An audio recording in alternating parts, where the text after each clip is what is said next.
नौशर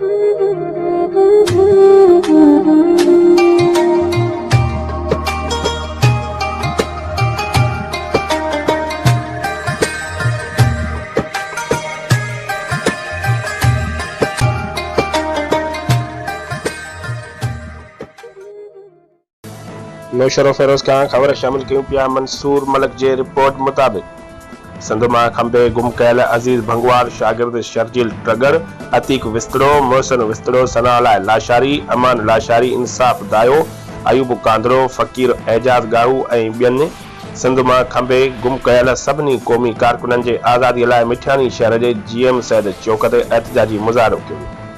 एहतजाजी अॻवानीअ में मिठियानी जे जसकम अॻवान comrade Faisal Mastoi, comrade Nabi Bakhsh Mastoi, comrade Farooq Solangi, comrade Shahbaz Mastoi, comrade Jamil Solangi, comrade Habib Soomro ऐं बशीर अहमद सोलंगी जी अॻवानीअ में यूनिट मिठियानीअ पारां एहतजाज कयो।